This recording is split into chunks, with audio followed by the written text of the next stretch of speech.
روى ابن حبان في الثقات في ترجمة التابعي الجليل عبد الله بن زيد الجرمي عن عبد الله بن محمد قال: خرجت إلى ساحل البحر مرابطا، وكان رباطنا يومئذ عريش مصر.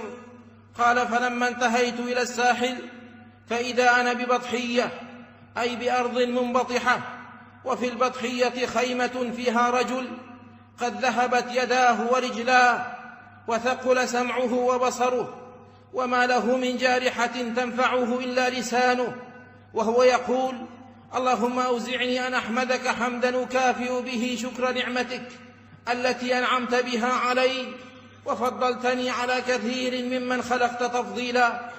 قال: فأتيت الرجل فسلمت عليه فقلت: سمعتك وأنت تقول: اللهم أوزعني أن أحمدك حمدا أكافئ به شكر نعمتك التي أنعمت بها علي وفضلتني على كثير ممن خلقت تفضيلا، فأي نعمة من نعم الله عليك تحمده عليها، وأي فضيلة تفضل بها عليك تشكره عليها؟ قال: وما ترى ما صنع ربي بي؟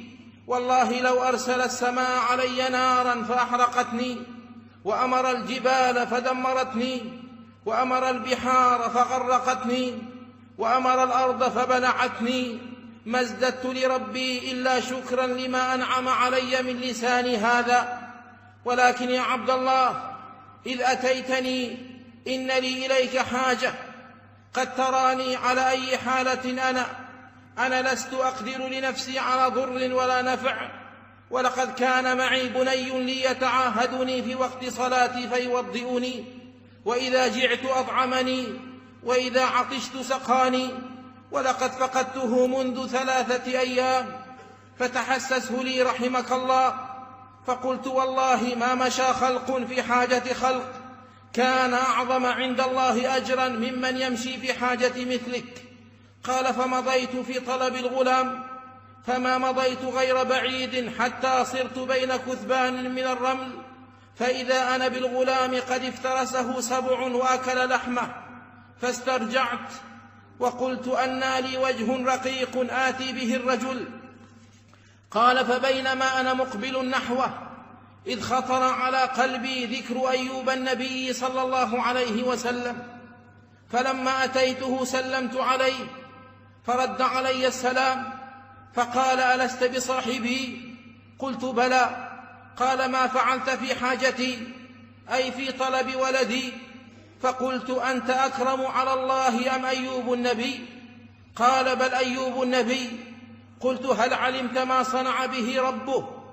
أليس قد ابتلاه بماله وأهله وولده؟ قال: بلى. قلت: فكيف وجده؟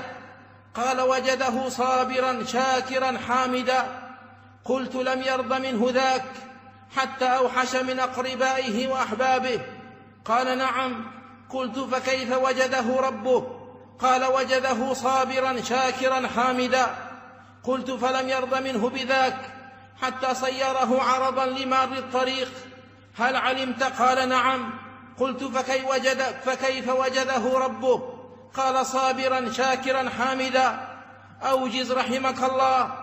قلت له: إن الغلام الذي أرسلتني في طلبه وجدته بين كثبان الرمل وقد افترسه سبع فأكل لحمه، فأعظم الله لك الأجر وألهمك الصبر. فقال المبتلى: الحمد لله الذي لم يخلق من ذريتي خلقا يعصيه فيعذبه بالنار. ثم استرجع وشهق شهقة فمات. فقلت: إنا لله وإنا إليه راجعون. عظمت مصيبتي، رجل مثل هذا إن تركته أكلته السباع، وإن قعدت لم أقدر على ضر ولا نفع، فسجيته بشملة كانت عليه، أي برداء كان عليه، أي غطاه. قال: وقعدت عند رأسه باكيا، فبينما أنا قاعد إذ هجم علي 4 رجال، فقالوا: يا عبد الله، ما حالك وما قصتك؟ فقصصت عليهم قصتي وقصته، فقالوا لي: اكشف لنا عن وجهه فعسى أن نعرفه.